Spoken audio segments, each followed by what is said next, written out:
Hello everybody, welcome back. आज हम ले रहे हैं हमारी इस पूरी PYQ सीरीज़ का लास्ट सेशन, जिसमें हम ले रहे हैं पेपर 1 का लास्ट थिंकर मीड, और उसकी एक ही थ्योरी है, एक ही टॉपिक है, सेल्फ एंड आइडेंटिटी।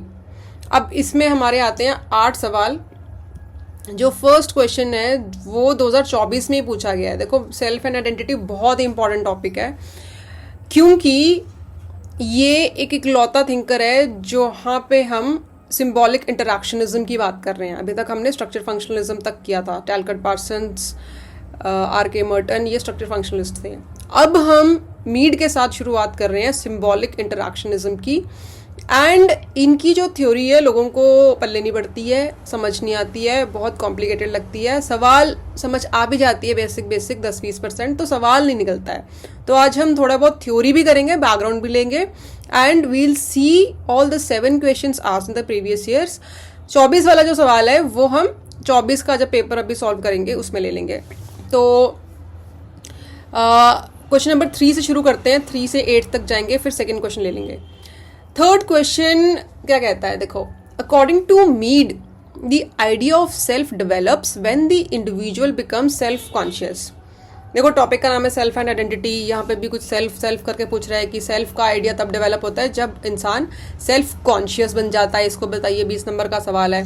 बाकी सब सवाल ऐसे लिंक्ड हैं। Socialisation, we play a key role in our own socialisation.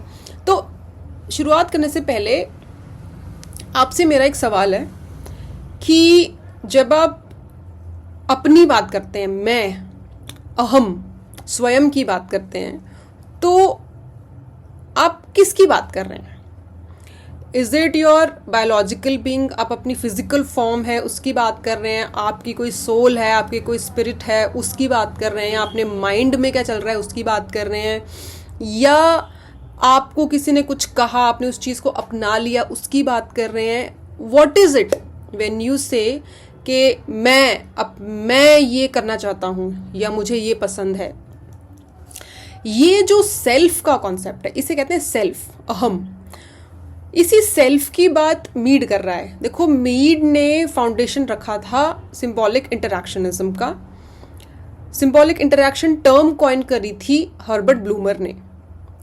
जब मीड ये थ्योरी दे रहे थे, उन्होंने ये वर्ड कहीं यूज नहीं किया था, symbolic interactionism, but he laid the foundation of symbolic interactionism.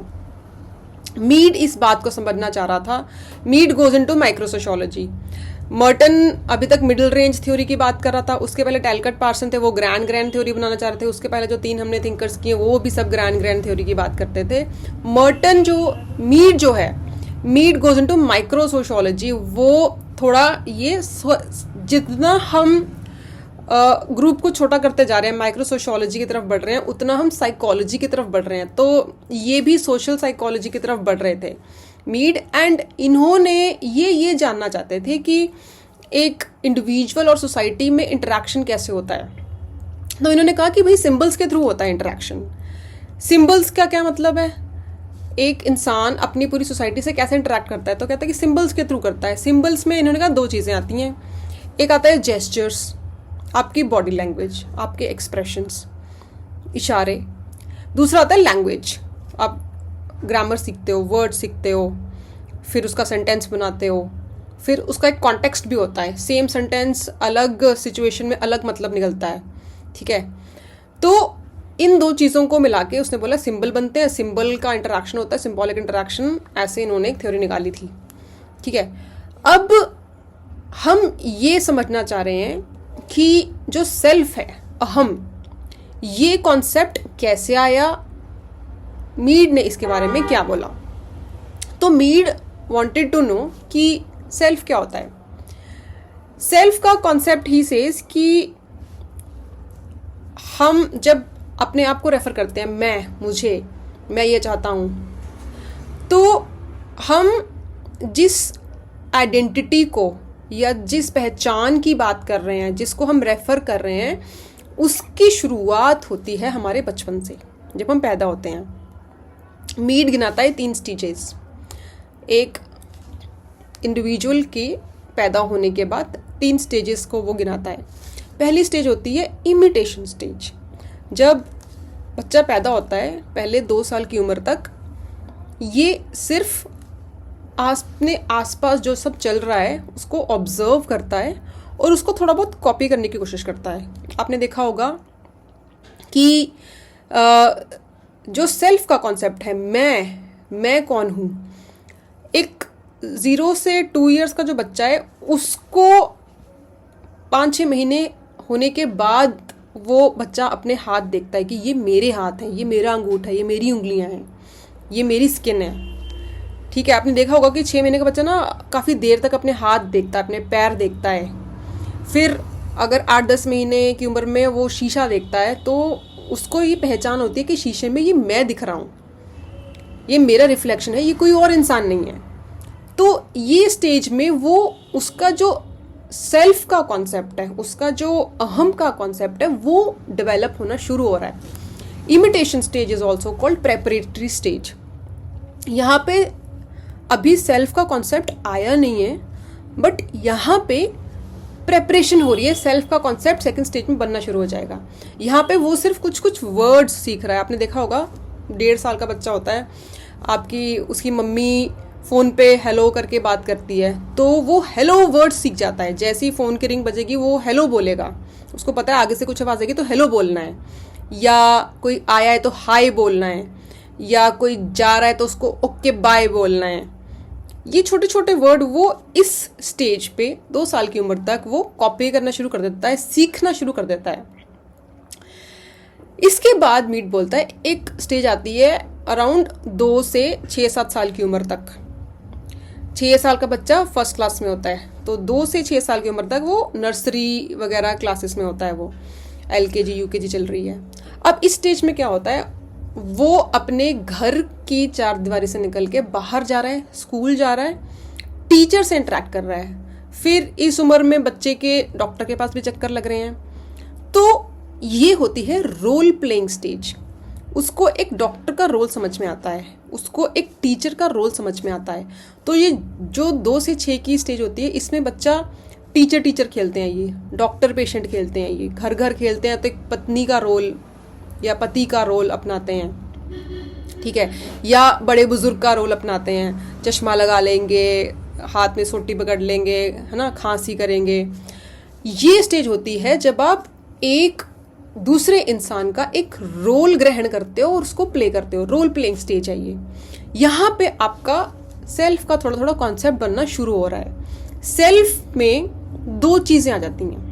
Meet says कि देखो यार, जो सेल्फ होता है ना, जो मैं, हम, अपनी स्वयं अहम की बात करते हैं, तो हमारे अंदर 2 चीजें होती हैं जिसमें हमेशा एक द्वंद्व चलता रहता है, एक डायलेक्टिक्स चलता रहता है, एक लड़ाई सी चलती रहती है, दोनों में क्लैश चलता रहता है। वो 2 चीजें हैं आई और me. I is the creative part of yours. I is जो चंचल स्वभाव है, जो बिना सोचे समझे जो हम करते हैं। This is the subconscious mind. आप चलते चलते कुछ गुनगुनाना शुरू कर दो, आप चलते चलते डांस करना शुरू कर दो, आप बैठे बैठे चिल्ला दो। आपका जो भी स्पॉन्टेनियस, जो एकदम अचानक से जो मन करता है, मेरा मन किया तो मैंने किया, कोई रीजन नहीं है उसका, बिना लॉजिक के, वो होता है आई। एक होता है मी। इसको मीड ने सोशल सेल्फ भी बोला है। मी होता है जो हमें आई को कंट्रोल करने में मदद करता है। आप एक शादी में गए हैं, आपने नाक में उंगली डाल ली, आपका आए तो बोल रहा है कि हाँ मेरे को नाक में उंगली डालने का मन है, मैं डाल रहा हूँ। जो मी है, जो सोशल सेल्फ है, वो आपको बोलता है कि भाई शादी में आए हो, क्या कर रहे हो, लोग क्या कहेंगे, मत कर। ये कंट्रोल करता है। ये सोसाइटी का एक तोता है आपके अंदर कि सोसाइटी क्या सोचेगी, लोग क्या कहेंगे, ऐसा करना होता है, इस सिचुएशन में ऐसे बिहेव करना होता है, यहाँ पे ऐसे कपड़े पहनने होते हैं। सोसाइटी की जो नॉर्म्स एंड वैल्यूज है वो आपका मी अपनाता है। आई है चंचल, आई है मनमर्जी करने वाला। तो इसका अगर मैं एक एग्जांपल दूं, अगर आपने लैला मजनू मूवी में एक गाना है हाफिज हाफिज, हाफिज और काफिर की बात हो रही है, गाना सुनना, उसमें हाफिज और काफिर में एक कॉन्ट्रास्ट दिखाया गया है कि हाफिज है जिसने कुरान शरीफ उसको वर्ड बाय वर्ड, पन्ना बाय पन्ना पता है, रटी पड़ी है, और वो दुनिया को बताता है कि भाई मुझे सब पता है, इसमें इसका मतलब ये वो प्रीच करता है कुरान शरीफ। काफिर है, काफिर भगवान में नहीं मानता, काफिर हर चीज़ पे सवाल करता है, ना वो भगवान को ना माने, ना वो मोहमाया को माने, ना वो दुनिया के तौर तरीकों को माने, वो अपनी मनमर्जी करता है। तो जो काफिर है वो है आई, जो हाफिज है वो है मी, सोशल सेल्फ। इन दोनों में लड़ाई चलती है। जहां आप अपनी मन की बात छोड़ के सोसाइटी की बात बोलते हो, मानते हो, वहां आपका मी हावी हो जाता है। जहां आप सोसाइटी के अगेंस्ट लड़के अपनी मर्जी कर लेते हो, वहां आपका आई हावी हो जाता है। इन दोनों के कॉम्बिनेशन को बोलते हैं self. That is the concept of अहम। अब सेल्फ की उसने बोला कि सेल्फ के बनने की 3 स्टेजेस होती हैं। जितना आप अपने आप को सोसाइटी के साथ इंटरेक्शन बढ़ाते जाओगे, सोसाइटी के साथ सोशलाइज करते जाओगे, उतना आपका मी जो है वो और इनग्रेन्ड हो जाएगा। उतना आप सोसाइटी की वैल्यूज़, सोसाइटी में जो भी स्ट्रक्चर्स हैं, जो भी कस्टम्स हैं, रिचुअल्स हैं, वो आपके अंदर हावी होते जाएंगे। आप उनको अपनाते जाओगे, वो आपके सेल्फ का पार्ट बन जाएंगे। और इसी की 3 स्टेजेस बताइए कि इन 3 स्टेजेस में जो आपका सोशल इंटरेक्शन हो रहा है, वेदर एट इमिटेशन स्टेज पे आपके पेरेंट्स के साथ हो रहा है, आपकी माँ, आपके पापा, आपके भाई बहन, आपके दादा दादी, नाना नानी, इनके साथ इंटरेक्शन हो रहा है, ये जितना इंटरेक्शन बढ़ेगा उतना आपका मी हावी हो रहा है। प्ले स्टेज पे आप जितना टीचर के साथ मिल रहे हो, डॉक्टर के साथ मिल रहे हो, अपने फ्रेंड्स के साथ मिल रहे हो, स्कूल में, बाहर, घर के बाहर, उतना आपका ये स्ट्रांग हो जाएगा, फिर से मी स्ट्रांग हो रहा है। गेम स्टेज क्या होती है? गेम स्टेज आती है 6 या 7 साल की उम्र पे, जब आप कोई टीम ज्वाइन करते हो, मतलब बास्केटबॉल खेलते हो, सॉकर खेलते हो, किसी भी टीम एक्टिविटी में पार्ट लेते हो, किसी भी एक बड़े ग्रुप की एक्टिविटी में, ग्रुप डांस में पार्ट ले रहे हो, ग्रुप सॉन्ग में पार्ट ले रहे हो, या किसी भी एक ग्रुप एक्टिविटी में पार्ट लेते हो, वेयर यू सी कि एक ग्रुप की आपके बारे में क्या ओपिनियन है, लोगों की आपके बारे में क्या ओपिनियन है। 10 लोग आपको आके डरपोक बोल दें तो आप अपने आप में अपनी एक इमेज बना लोगे, अपना एक सेल्फ कॉन्सेप्ट बना लोगे कि आप डरपोक हो। 10 लोग आपको बोल दें कि यार तू तो बहुत भोला भाला है, तो आपके अंदर एक इमेज बन जाएगी, यार मैं बहुत भोला भाला हूँ, लोग बहुत चालू हैं, शायद मुझे कोई यूज़ ना कर ले। तो यहाँ पे जनरलाइज्ड अदर, जहाँ पे इंडिविजुअल के ओपिनियन की बात नहीं कर रहे हम, एक लोग क्या कहेंगे, लोगों की एक जनरलाइज्ड अदर की, एक सोसाइटी की हमारे बारे में क्या ओपिनियन है, उसके बेसिस पे हम अपना एक सेल्फ कॉन्सेप्ट बना लेते हैं कि मैं बहुत बहादुर हूँ, या मैं बहुत सुंदर हूँ, या मैं बहुत डरपोक हूँ, या मैं बहुत बातूनी हूँ, या मैं बहुत शाय हूँ, या मैं एक्सट्रोवर्ट हूँ, या मैं इंट्रोवर्ट हूँ। वो आपका एक सोशल इंटरेक्शन के थ्रू अपना एक सेल्फ कॉन्सेप्ट बनता है। तो ये सेल्फ के बनने में 3 स्टेजेस हैं। किसी का ये हावी हो सकता है, किसी का ये 10% हो सकता है, ये 90 हो सकता है, किसी का ये 50 हो सकता है, ये 50 हो सकता है, ठीक है। And this is not constant. Time के साथ, एज के साथ, आपके लाइफ के एक्सपीरियंसेस के साथ ये प्रोपोर्शन चेंज होता रहेगा। किसी का शुरू में 20s में आई हावी होगा, 30s में मी हावी होगा। तो दिस इज ऑल्सो डायनामिक, ठीक है। ये आपकी मोटी मोटी सिंपल भाषा में पूरी मैंने थ्योरी बता दी। इसके बेसिस पे ही आपके जितने सवाल इस टॉपिक में से फंसते हैं, इसी के आसपास घूमेंगे, ठीक है। अब with this background let's take question number 3 2022 का। According to Mead the idea of self develops when the individual becomes self conscious. Explain. Intro में लिखो थिंकर का नाम, पूरा थिंकर का नाम लिखो, उसकी किताब का नाम लिखो, और उसमें बोलो कि भाई हाँ, सेल्फ और सेल्फ कॉन्शियसनेस में क्या लिंक है, जो मैंने अभी थ्योरी आपके साथ डिस्कस करी है। एक लाइन में उसको बताओ, how it shapes individual identity. फिर आप आ जाओ, जो मैंने कहानी आपको बोली उसको पॉइंट बाय पॉइंट बता दो। वर्ड यहाँ पे यूज हो रहा है सेल्फ एंड सेल्फ कॉन्शियस, तो सेल्फ का कॉन्सेप्ट आप फर्स्ट पार्ट में बता दोगे। Self as a social product बताओ कि सेल्फ इंटरेक्शन के थ्रू बढ़ता है, सेल्फ का एक एग्जाम्पल दो। फिर आप वो 3 स्टेजेस के सेल्फ कैसे बनता है, सेल्फ के डेवलपमेंट की 3 स्टेजेस होती हैं। इमिटेशन स्टेज, या इसको प्रेपरेटरी स्टेज भी कहते हैं, प्ले स्टेज, गेम स्टेज। एक एक लाइन में डिफाइन करो, एग्जाम्पल हर चीज़ में देखो। ये टॉपिक में जितने एग्जाम्पल दोगे उतना एग्जामिनर को लगेगा कि आपकी clarity, because this is a very complicated topic. Example her point में आप दोगे, हर लाइन के बाद एग्जाम्पल दो, जैसे मैंने आपको दिए हैं तीनों पार्ट्स के एग्जाम्पल दो, imitation stage, play stage, game stage. फिर आप थर्ड पे आ जाओ, जो मैंने आई और मी के डाइकोटमी, आई और मी के कॉन्ट्रास्ट की बात करिए कि आई और मी में हमेशा लड़ाई चलती है आपके अंदर, क्या बोलना है क्या नहीं बोलना है, कैसे कहाँ पे बिहेव करना है कैसे नहीं करना है, वो लड़ाई चलती है। उस लड़ाई के बारे में बात करो।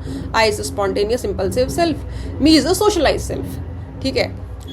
फिर इसके फिर से एग्जाम्पल दो कि पब्लिकली आप डकार मारते हो तो मुंह ढकते हो, खांसी करते हो तो मुंह ढकते हो, अकेले बैठे हो आपका मन है तो आप डकार मारो, आपको तब नहीं आप अपना फेस कवर करते। फिर क्योंकि इट्स अ 20 मार्कर, तो मीड की जो पूरी थ्योरी है इसका आप एक क्रिटिकल एनालिसिस भी दे दो कि भाई बाकी थिंकर्स ने, बाकी जो विद्वान लोग हैं उन्होंने मीड की इस थ्योरी के बारे में क्या टिप्पणी करी है। तो आप लिखो कि भाई मार्क्सिस्ट देखो, Marxist will always talk about power, inequality, have and have nots. तो यहाँ पे मार्क्स क्या बोलता है, बहुत ही नुआंस्ड, बहुत ही बारीक क्रिटिक्स हैं, ध्यान से सुनना। यहाँ पे अब मीड जो है, मीड इज अमेरिकन, मीड ने अमेरिकन वैल्यूज उसकी थ्योरी में दिखेंगी आपको। मीड कहता है कि भाई आपका जो सेल्फ है, आपके हाथ में, आपके सेल्फ कॉन्सेप्ट आपके हाथ में है। आप सोसाइटी से इंटरेक्ट करो, सिंबॉलिक इंटरेक्शनिज्म करो, लैंग्वेज और जेस्चर के बेसिस पे। जितना आप इंटरेक्ट करते जाओगे उतना आपकी सेल्फ अवेयरनेस, उतना आपका सेल्फ कॉन्सेप्ट बनेगा और वो आपके कंट्रोल में है। आप उसको टाइम के साथ, अपने लाइफ एक्सपीरियंसेस के साथ फीडबैक लेके सोसाइटी से चेंज करते जाओ।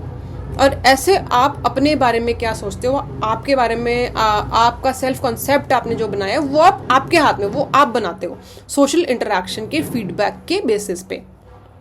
मार्क्स क्या बोलता है, और बाकी मेन क्रिटिक इसका सारे थिंकर्स यही इसी लाइन पे क्रिटिक देंगे कि मार्क्स बोलता है कि यार सोसाइटी में ना पावर डायनामिक्स है, सोसाइटी में क्लास स्ट्रगल है, यानी कि क्लिफर्ड गीट्स, सिमोन दे बोवुआ, ये सब भी बोलेंगे। मार्क्स कहता है कि जो ये इंटरेक्शन हो रही है ना, इसमें एक पावर की ऊंच नीच है। क्या पता इसके पास पावर कम है, ये सोसाइटी में कैसे पोजीशन्ड है, क्या अपॉर्चुनिटीज हैं, कितनी पावर है इसके पास, और बाकी जिससे इंटरेक्शन हो रही है जिन लोगों से, उनके पास कितनी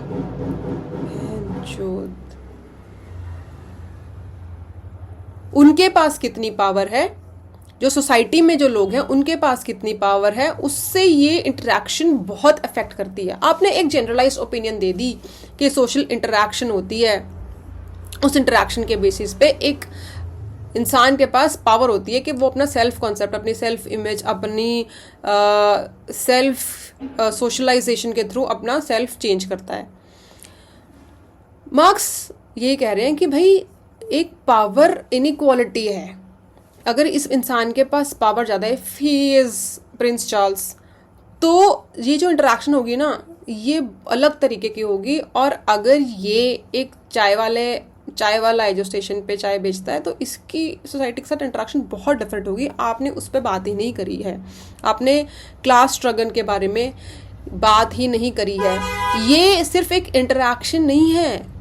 अगर ये कास्ट डिस्क्रिमिनेशन आपके बहुत ज़्यादा है, आप एक ऐसे सोसाइटी में पोजीशन्ड हो जहाँ पे कास्ट डिस्क्रिमिनेशन बहुत ज़्यादा है और आप एक लोअर कास्ट के हो, तो this interaction in an extreme form can take the form of oppression. oppression का भी ये एक फॉर्म ले सकता है, जहाँ पे आपको स्कूल में एंटर करना अलाउड नहीं है, जहाँ पे आपको फिजिकली पीटा जाता है कि आपने स्कूल में से पानी कैसे पी लिया। प्रिंसिपल आपको आके पीटता है कि आप एक अछूत हो, आपने स्कूल के वाटर कूलर में से पानी कैसे पी लिया, और इतना पीटता है कि आप अगले दिन आपकी डेथ हो जाती है और न्यूज़ में खबर आती है, फ्रंट पेज न्यूज़ आती है। बट ये एक आधा इंसिडेंट नहीं होता, it's a trend, specially in caste based society like ours. तो मार्क्स कहता है कि भाई ये इंटरैक्शन नहीं है, ये पावर डायनामिक्स है, ये क्लास स्ट्रगल है, इस पे आपने कोई बात नहीं करी है। ये सब चीज़ें जब आती हैं सामने तो फिर इंसान के हाथ में चीज़ें नहीं रहती हैं, वो सिर्फ एक प्लेयर है पोजिशन इन सोसाइटी। फिर बात आती है क्लिफर्ड गिट्स। क्लिफर्ड गिट्स भी यही कहता है कि देखो कल्चरल डाइवर्सिटी है सोसाइटी में, बहुत कल्चरल डाइवर्सिटी है, सोसाइटी अलग अलग तरीके की है। आप अगर एक अमेरिकन सोसाइटी की बात करें जहाँ पे कास्ट एग्जिस्ट ही नहीं करती है, वहाँ पे इंडिविजुअलिज्म ज़्यादा है, तो वहाँ पे लोग अपनी इंटरेक्शन के थ्रू, अपने एक्सपीरियंसेस के थ्रू शायद वो अपनी सेल्फ इमेज ज़्यादा अच्छे से मैनेज कर पाते हैं। ठीक है, आपको अमीर बनना है तो आप अमीर लोगों के साथ बात करो, आप वहाँ पे जॉब के लिए अप्लाई कर दो। अमेरिकन सोसाइटी में मोबिलिटी बहुत ज़्यादा है। अमेरिकन सोसाइटी एक ओपन सोसाइटी कहा जाता है उसको, जहाँ पे सेल्फ मेड अमीर बनना इजी होता है as compare to traditional societies like India. यहाँ पे इतनी सोशल मोबिलिटी नहीं है। सोशल मोबिलिटी मतलब कि आप अगर गरीब पैदा हुए हो तो क्या आपके चांसेस हैं कि आप एक अमीर बन के मरोगे। अमेरिकन सोसाइटी में ज़्यादा चांसेस हैं, आज भी ज़्यादा चांसेस हैं, और इंडियन सोसाइटी में ये चांसेस इतने नहीं होते हैं। क्लिफर्ड गिट्स कहता है कि भाई society to society cultural diversity है। हमारी सोसाइटी में कास्ट है, हमारी सोसाइटी में जेंडर डिस्क्रिमिनेशन है, कास्ट डिस्क्रिमिनेशन है, रेशियल डिस्क्रिमिनेशन है, रिलीजियस प्रॉब्लम्स हैं, रिलीजियस डिस्क्रिमिनेशन है। तो ऐसी सोसाइटी में जहाँ कल्चरल डाइवर्सिटी, जहाँ ऐसी प्लेयर्स आ गए वर्सेस अमेरिकन सोसाइटी जहाँ वहाँ का कल्चर अलग है, तो कल्चरल डाइवर्सिटी के बेसिस पे आपके स्ट्रक्चर्स जो आपको सोसाइटी में मिल रहे हैं, कास्ट का स्ट्रक्चर, ये स्ट्रक्चर फंक्शनलिज्म में हमने पढ़ा था कि जैसे एक बड़ी सोसाइटी है उसमें स्ट्रक्चर्स हैं छोटे छोटे और वो आपस में लिंक्ड होते हैं, and that is how they define society, कि ये सोसाइटी की स्टेबिलिटी में, उनके एग्जिस्टेंस में हेल्प करते हैं। क्लिफर्ड गिट्स बोलता है कि अगर हम, क्योंकि कल्चरल डाइवर्सिटी इतनी ज़्यादा है, तो अगर हम इंडियन सोसाइटी की बात करें जहाँ पे कास्ट, जेंडर, रेस, रिलीजन एक अलग इनकी प्रेजेंस है और बहुत स्ट्रॉन्ग प्रेजेंस है, उस बेसिस पे एक इंडिविजुअल के सोसाइटी के साथ इंटरेक्शन बदल जाती है। तो कल्चरल सोसाइटी, क्योंकि सोसाइटी टू सोसाइटी कल्चर बदलता है, तो सोसाइटी टू सोसाइटी ये स्ट्रक्चर्स बदलते हैं, ये स्ट्रक्चर्स बदलते हैं तो आपकी इंटरेक्शन बदलती है, तो उस बेसिस पे आपका सेल्फ का कॉन्सेप्ट भी बहुत तेज़ी से बदलता है। उसकी बात आपने नहीं करी है, आप इतने डेप्थ में गई नहीं, आपने एक जनरल सोशल इंटरेक्शन की बात कर दी है। ठीक है, फिर सिमोन डे बोवुआ फ्रेंच हैं, फेमिनिस्ट हैं, ये क्या बोलेंगी? ये बोलेंगी, ये भी उसी लाइन्स पे बोल रही हैं कि जो सोशल इंटरेक्शन है एक इंडिविजुअल की सोसाइटी के साथ, those interactions are very different for a man than a woman. एक औरत की जो सोशल इंटरेक्शन हो रही है सोसाइटी के साथ, दैट इज़ वेरी डिफरेंट। आपके कोई चोट लग गई, आपका दाग ना पड़ जाए तो आपकी माँ आपके हल्दी लगाएगी, दही लगाएगी, 10 चीज़ें करेगी। आपका रंग डार्क है या आप मोटे हो तो आपकी बॉडी शेमिंग घर पे ज़्यादा होती है। आपको पढ़ाई पे इतना ध्यान देने की पुश नहीं किया जाता है। मोस्टली अगर आप देखोगे यूपीएससी एस्पिरेंट्स जो विमेन हैं, उनको 1-2 अटैम्प्ट्स ही बोलते हैं कि 1-2 अटैम्प्ट्स दे के देख ले, नहीं हुआ तो तेरी शादी कर देंगे या तो नौकरी ले लियो।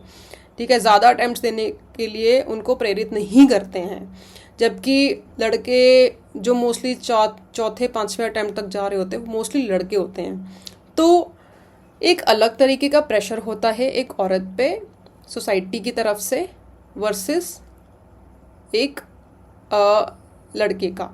अब having said that, I don't say कि लड़कों की लाइफ में प्रॉब्लम्स नहीं हैं, लड़कों की अपनी प्रॉब्लम्स हैं, लड़कियों की अपनी प्रॉब्लम्स है। सिमोन बीइंग अ फेमिनिस्ट, वो यही कह रही हैं कि ये नहीं कह रही हैं कि विमेन आर मोर ऑप्रेस्ड।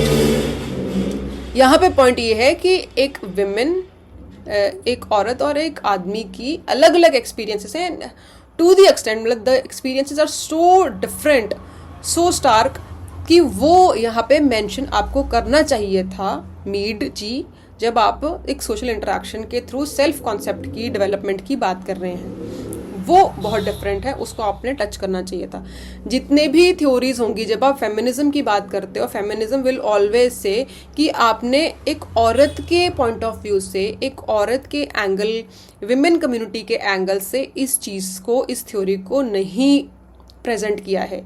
एक औरत के हिसाब से अगर आप उस थ्योरी को देखते तो आप एक और आपको डायमेंशन मिलती जिससे आपकी थ्योरी और एनरिच होती, वो डायमेंशन आपकी मिसिंग है। ठीक है, फिर ऐसे आप कंक्लूड कर दो कि भाई ठीक है, लिमिटेशंस थोड़ी बहुत होती हैं हर थिंकर की, बट उसके बावजूद जो मीड की जो थ्योरी थी उसने सिंबॉलिक इंटरैक्शनिज्म की नींव रखी, और उसके नींव के बाद हर्बर्ट ब्लूमर आए, एर्विंग गॉफमैन आए, और इन लोगों ने उस पर डेवलपमेंट करी अपनी थ्योरीज देके, and this is how symbolic interactionism as a school of thought came into being. तो ऐसे आप कंक्लूड कर दोगे, and this is how your answer should look like. ठीक है, नेक्स्ट आपका आता है we play a key role in our own socialization. Just a minute.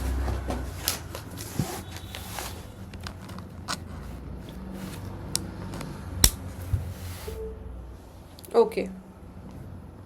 Next आपका क्वेश्चन है we play a key role in our own socialization. Explain. Again इसमें statement देखो, question पहले समझो, स्ट्रक्चर हम बाद में देखते हैं। क्वेश्चन का वो कह रहा है कि वी का क्या मतलब है? We play a key role in our own socialization. Socialization word जब आपने देखा क्वेश्चन में, तो इसकी बात हो रही है, इस सोशल इंटरेक्शन की बात हो रही है। इसको वो सोशलाइजेशन बोलते हैं कि जितना आपके एक इंडिविजुअल सोशलाइज करता है उतना आपका ये स्ट्रांग होता है, उतना उसका सेल्फ कॉन्सेप्ट, सेल्फ कॉन्शियसनेस भी डेवलप होती है।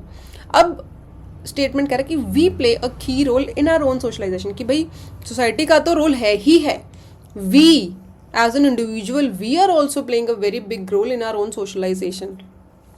तो इसमें जो वी है, इसमें वो इस आई की बात कर रहा है एज एन इंडिविजुअल।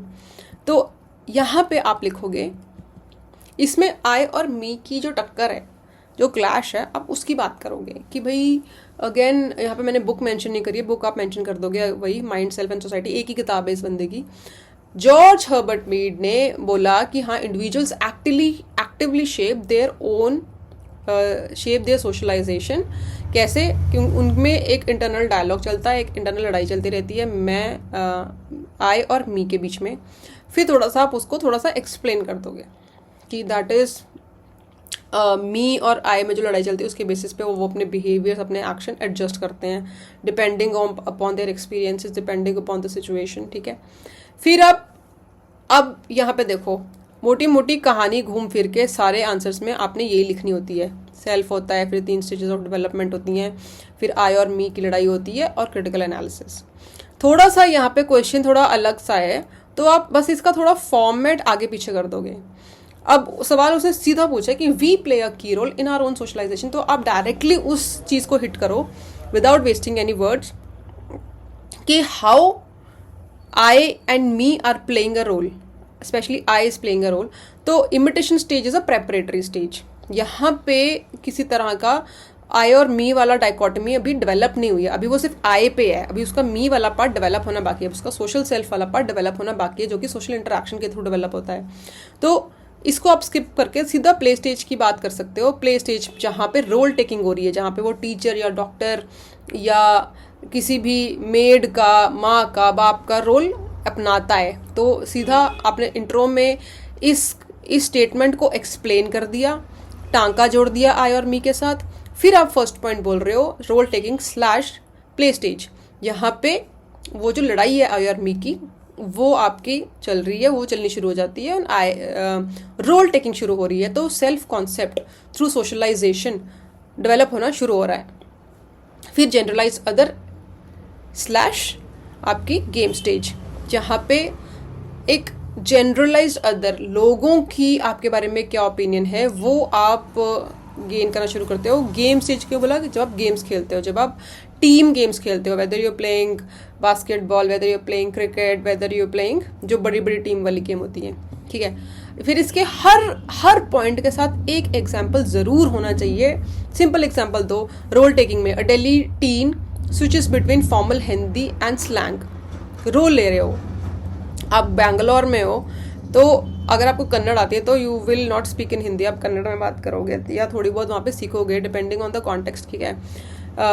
फिर जनरलाइज अदर बात करते हैं, Rajasthani girl avoids intercaste relationships fearing backlash, कि भाई वहाँ पे कट्टरवाद ज़्यादा है, वहाँ पे कास्टिज्म ज़्यादा है राजस्थान में, तो वहाँ पे इंटरकास्ट मैरिजेस का स्कोप इतना नहीं है, इसलिए लोग क्या कहेंगे, इसलिए I would refrain from going for an intercaste marriage. फिर ये आपके 3 स्टेजेस में से एक स्टेज आपने हटा के दोनों स्टेज मेंशन कर दी। फिर आपने अगेन सेकंड पॉइंट वही आता है, घूम फिर के वही बात आपको बोलनी है। फिर आई और मी की लड़ाई है, आई और मी में फिर से एग्जांपल्स दे दो, I spontaneous for example this, me socialize self for example this, फिर एक बड़ा एग्जांपल दे दो। एग्जांपल जितने ज़्यादा दोगे ना, जो एंड के 3 थिंकर्स हैं मर्टन, पार्सन्स और मीड, इसमें से मोस्टली एप्लीकेशन बेस्ड क्वेश्चन ही आते हैं, जितने एग्जाम्पल दोगे उतने आपको ज़्यादा मार्क्स मिलते हैं। फिर एंड में एक लिखोगे कि इसको लिंक करोगे आप क्वेश्चन के साथ कि there is an active interpretation, जो ये सिंबल्स के थ्रू आपकी सोसाइटी के साथ इंटरेक्शन हो रही है उसको आप इंटरप्रेट करते हो, that is why that is how you develop the concept of self, आप इंटरप्रेट कर रहे हो। मीड ने क्या बोला है, मीड ने बोला कि आपके हाथ में है, कोई भी सोशल इंटरेक्शन है उसका क्या चीज़ आपने अपनानी है क्या छोड़नी है वो आप देखते हो, ठीक है। आपको किसी ने कुछ बुरा बोला, या तो आप घर जाके रोओगे, मम्मी को बताओगे और अपने बारे में वो इमेज बना लोगे कि भाई मेरे में ये कमी है, या फिर आप उस कमी को लॉजिकली एनालाइज करोगे कि ये कमी है भी कि उसने ऐसे ही बोल दिया, उसने किस कॉन्टेक्स्ट में बोला, मुझे उसको सीरियसली लेना चाहिए कि मुझे उसको इग्नोर कर देना चाहिए, और अगर मैं सीरियसली ले भी रहा हूँ, अगर उसने सही पॉइंट आउट किया भी, should I cry about it and और how should I change it, how should I become a better person. तो ये जो एक्टिव इंटरप्रिटेशन है ये एक इंडिविजुअल के हाथ में है। सक्सेस की क्या डेफिनेशन है वो आप डिफाइन कर रहे हो सोशल इंटरेक्शन के थ्रू, ये आप ऐसे एग्जाम्पल्स हो गए। फिर क्रिटिक, अब क्रिटिक आप एज इट इज ये वाले क्रिटिक भी चिपका सकते हो, but I have given you more options, more thinkers name, ताकि आपके किसी और के साथ सिमिलर क्रिटिक्स ना हो जाए, आपका एक यूनिक आंसर बने। बोर्दियू gave the concept of habits, आगे हम पढ़ेंगे। हैबिट्स की बात करता है वो, हैबिट्स कैसे बनती हैं, हैबिट्स कॉन्शियसली नहीं बन रही हैं, हैबिट्स अनकॉन्शियसली भी बनती हैं। फॉर एग्जाम्पल एक ब्राह्मण का बच्चा है जो कि ब्राह्मण घर में पला बड़ा है, ठीक है, तो चाहे वो कॉन्शियसली एक्टिवली वो चाहे नॉन वेज खाना ना चाहे, उसके अंदर से एक आवाज़ ज़रूर आती है कि भाई मेरे को ना नॉनवेज नहीं खाना चाहिए। कोई प्रेशर नहीं है, किसी ने कुछ नहीं बोला हुआ, घर वाले चिल हैं, बट स्टिल एज अ ब्राह्मण आपकी इसमें भी देखो थोड़ा बहुत सोशलाइजेशन का आता है, बट एक्टिव सोशलाइजेशन की बात नहीं हो रही है, एक्टिव सिंबॉलिक इंटरेक्शनिज्म की बात नहीं हो रही है। बोर्दियू सेज के such some habits are ingrained in you, ठीक है। इसका ज़्यादा अच्छा अगर हम एग्जाम्पल ले हैबिट्स का, तो आपके कास्ट के हिसाब से हैबिट्स हैं, या आपके बेसिकली बोर्दियू कहता है कि आपकी जो स्ट्रक्चर्स ऑलरेडी एग्जिस्टिंग है सोसाइटी में, whether it's caste, whether it's religion, whether it's gender, ये स्ट्रक्चर्स इतने स्ट्रॉन्ग हैं, इतने हावी हैं आप पे कि ये अननोइंगली आपके अंदर हैबिट्स पैदा करते हैं। देखो आप as a woman you should always be a feminist, ठीक है, आपको अपने इक्वल राइट्स की बात करनी चाहिए सोसाइटी में, बट जब आप अपने वीकेस्ट पॉइंट पे होते हो, ठीक है, when your I is not that strong, जब आप इतने लड़ने के मूड में नहीं हो, सोसाइटी से कितना लड़ोगे, कब तक लड़ोगे, तब एक लोएस्ट पॉइंट आपका आता है जब आप बहुत दुखी होते हैं, आपके साथ बहुत गलत हुआ या बहुत बुरा टाइम चल रहा है, आपका वो आई वीक पड़ जाता है, आपका वो लड़ने वाला पार्ट, फेमिनिज्म वाला पार्ट, इक्वल राइट्स वाला पार्ट वीक पड़ जाता है। फिर एक अंदर की ना अनकॉन्शियस एक हैबिट जो आपको आपके अपब्रिंगिंग में एक आ चुकी है, उसकी बात बोर्दियू कहता है कि that is not a part of your symbolic interactionism. वो अपने आप ही एक इनग्रेन नॉर्म आती है कि यार मैं औरत हूँ तो मेरे साथ अगर ऐसा बिहेव हो रहा है तो होता है ऐसा, that is how women are treated, at some point you may tolerate it, ठीक है। तो इस चीज़ की हैबिट्स की बात करता है बोर्दियू। फिर जूडिथ बटलर है, जूडिथ बटलर बात करते हैं कि जेंडर, हाँ अब Judith Butler she is a feminist, ये भी वही बात करेंगी जिनका ये सिमोन दे बुवार बात करते हैं कि जेंडर पावर डायनामिक्स होता है, औरतों के पास इतनी पावर नहीं होती है, तो औरतों और मर्दों का जो सिंबॉलिक इंटरेक्शन है सोसाइटी के साथ, that is very different and that we should have pointed out. उस डिफरेंस की उसको बात करनी चाहिए थी। यहाँ पे घूंघट की बात कर दी है मैंने। आल्थूसर इज मार्क्सिस्ट, लुइस आल्थूसर। ये अगेन यही वाला पॉइंट आ गया आपको, ठीक है। यहाँ पे मैंने नाम लिख दिया, यहाँ पे मैंने नाम नहीं लिखा। यहाँ पे आप मार्क्सिस्ट की जगह लुइस आल्थूसर का नाम लिख सकते हो। वो यही इसी पॉइंट की बात करता है कि वो power dynamics, class struggle, economic factors को नहीं लेते हैं। Mumbai street vendor shape there selves through survival not role playing. एक सड़क पे पेन बेचने वाला बच्चा या सड़क पे कुछ भी बेचने वाला बच्चा वो रोल प्लेइंग नहीं कर रहा। उसको कहाँ टीचर मिल रहा है, उसको कहाँ डॉक्टर मिल रहा है। वो अपने सर्वाइवल, मैंने आप उधर भी बात कर दी लास्ट सेशन में कि जो लोग बिल्कुल एज पे जी रहे हैं ना, हैंड टू माउथ खाना मिल रहा है, जो सिर्फ सर्वाइवल पे जी रहे हैं, जिनको अगली रोटी मिलेगी कि नहीं मिलेगी उनकी चिंता है। They don't care about role playing, they don't care about reference groups, they don't care about all the structures, ठीक है। उनको खाने से मतलब है साम दाम दंड भेद, खाना मिले मेरे को किसी तरह, चोरी करके मिले, डाका डाल के मिले, कुछ भी करके मेरे को अगले वक्त की रोटी चाहिए। इन पे और इन लोअर मोस्ट स्ट्रेटा की बात मार्क्सिस्ट ही करते हैं। लुइस आल्थूसर का नाम लो और ये एग्जाम्पल दे दो। फिर स्ट्रक्चर फंक्शन, एक और क्रिटिक बता रही हूँ। स्ट्रक्चर फंक्शनलिज्म जो स्कूल ऑफ थॉट है, इसमें ब्रैकेट में लिखो दुर्खीम पार्सन्स। अब दुर्खीम पार्सन्स इनके बहुत पहले के थिंकर हैं, तो वो डायरेक्टली इनका क्रिटिसिज्म नहीं कर रहे, but this school of thought, Durkheim is actually not a structure functionalist, he is a functionalist, but Parsons is a structure functionalist. अब ये क्या बोलते हैं कि भाई मीड ने ना एक इंडिविजुअल के पास जो पावर है अपनी सेल्फ कॉन्सेप्ट चेंज करने की सोशल इंटरेक्शन के थ्रू, उसको कुछ ज़्यादा ही उसने वेटेज दे दी है। एक्चुअली में इंडिविजुअल एजेंसी, इंडिविजुअल की इतनी पावर नहीं होती है। जो सोसाइटी में स्ट्रक्चर्स हैं वो इतने स्ट्रॉन्ग हैं, उनके पास इतनी ज़्यादा पावर है, वो इतने सालों से सदियों से चलते आ रहे हैं, वो इंडिविजुअल के ऊपर हावी हो जाते हैं। कास्ट है, रिलीजन है, जेंडर है, जितने भी मैंने आपको गिनाए हैं पहले से, तो इनको आप स्ट्रक्चर बोलते ही किस लिए हो? Why are they called social institutions? Caste को एक सोशल इंस्टीट्यूशन क्यों बोलते हैं, रिलीजन को एक सोशल इंस्टीट्यूशन क्यों बोलते हैं? बिकॉज ये कोई ईंट पत्थर वाला इंस्टीट्यूशन नहीं है, बट दिखते नहीं है, बट ये ईंट पत्थर की तरह ही इनकी जो रूल्स रेगुलेशंस है वो इतने गड़े हुए हैं that if you try to violate them तो आपको सोसाइटी पनिश करती है। आप कास्ट की नॉर्म्स एक राजस्थान के गांव में जाके वायलेट करके देखिए, आप कास्ट की नॉर्म्स हरियाणा के एक गांव में जाके वायलेट करके देखिए, सोसाइटी आपको मार पीट के अगले दिन टांग ना दे तो वो फिर कास्ट रिजिडिटीज आपको वहाँ पे ज़्यादा विजिबली दिखेंगी। तो इसकी बात करता है कि भाई इंडिविजुअल के पास इतनी पावर नहीं होती, अपना सेल्फ कॉन्सेप्ट उनके हाथ में नहीं होता। वो self concept defined, it's already predefined before the social interaction, the way you are placed in the society based on where you are born, what geography, what gender, what religion, what caste, वो power structures के through आपका self concept already society ने आपकी social interaction के पहले आपके पैदा होते ही define कर दिया है। आप ऐसे ही बड़े होते हो, आपके पास इतना कोई बड़ा स्कोप नहीं होता है कि आप अपने बारे में सोच लो कुछ अच्छा या बुरा, ठीक है। ये बात करी स्ट्रक्चर फंक्शनलिस्ट ने। फिर आप एंड में कंक्लूड कर दोगे कि भाई ठीक है, डिस्पाइट द क्रिटिसिज्म इन्होंने बहुत ग्राउंड ब्रेकिंग थ्योरी दी है जिसका अभी तक हम 100 साल बाद भी हम पढ़ रहे हैं। एंड वही इसके बाद फिर जो थिंकर्स आए उन्होंने इसको एज फाउंडेशन यूज़ करके और बड़ी बड़ी सिम्बॉलिक इंट्रैक्शनिज्म का पूरा स्कूल ऑफ थॉट आगे निकल के आता है जिसकी नींव इन्होंने रखी थी। तो that is how you conclude, या इसी से कनेक्ट करके आप लिख देना, मैंने कंक्लूजन दिखा दिया आपको। फिर आपका नेक्स्ट आता है 10 मार्कर कि do you think I and me are central terms in Mead's work.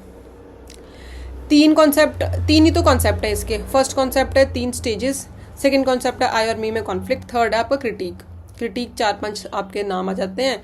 Feminists आ गए, स्ट्रक्चर फंक्शनलिस्ट आ गए, मार्क्सिस्ट आ गए, और एक बोर्दियू या क्लिफर्ड गिट्स का कल्चरल वाला एंगल ले लो या बोर्दियू का हैबिटस वाला ले लो। यहाँ पे उसने आई एंड मी वाली बात कर दी है। तो आई इंट्रो बताओ, बुक का नाम बताओ, थिंकर, अब यहाँ पे थिंकर का नाम बताओ, बुक का नाम बताओ, सिंबॉलिक इंट्रैक्शनिज्म में आता है ये सब। फर्स्ट पॉइंट में सीधा अटैक द क्वेश्चन कि आई किस चीज़ को रिप्रेजेंट करता है, मी किस चीज़ को रिप्रेजेंट करता है, इनमें लड़ाई चलती रहती है। सेल्फ कॉन्शियसनेस की जो सेल्फ डेवलपमेंट, सेल्फ कॉन्सेप्ट जो होता है वो आई और मी में कौन जीतता है उसके बेसिस पे आपका डिसाइड होता है। फिर आप यहाँ पे आप थोड़ा सा अगर इसको और वैल्यू एडिशन करो तो यहाँ पे आप एक डायग्राम बना सकते हो, वही वाली इमिटेशन, प्ले स्टेज और गेम स्टेज की 3 स्टेज यहाँ पे दिखा दो। Although that is not required, but I think ये डायग्राम आपको हेल्प करेगा। वो नंबर काटने का कोई आप स्कोप ना दो उसको, तो 3 स्टेजेस में दिखा दो कि ये स्टेज के थ्रू आई एंड मी का कौन कितना हावी होगा, वो इन स्टेजेस में जो एक्सपीरियंसेस होते हैं उसके थ्रू डिसाइड होता है। फिर you never end an sociology answer without contemporary relevance. Contemporary relevance में कुछ भी एग्जाम्पल दे दो, जो मैंने आपको इतने भर भर के एग्जाम्पल दिए हैं वो फिर से एक एग्जाम्पल दे दो। डिजिटल सोशल मीडिया, इंस्टाग्राम का आप एग्जाम्पल दीजिए कि इंस्टाग्राम में जब आप एक सोशल मीडिया पे इंस्टाग्राम पे अपना पेज बना रहे हो तो आपका मी हावी है, मेरे को लोग कैसे देख रहे हैं। आप फिल्टर्स लगाते हो, अपनी बॉडी शेप चेंज करते हो, आप लाइट का एंगल चेंज करते हो, आप 10 पिक्स क्लिक करके एक सबसे अच्छी पिक चूज करते हो। उसमें आप अपनी, आपका आई इतना हैवी नहीं होता, आपका मी हैवी होता है। You try to look at your self through the eyes of others.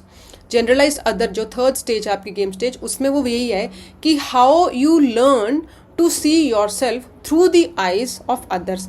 कि अगर मैं यूपीएससी के प्रीलिम्स में फेल हो गया तो मेरे पापा मेरे बारे में क्या सोचेंगे, तो लोग मेरे बारे में क्या सोचेंगे। That you learn at your game stage. इसकी बात आप कर दो।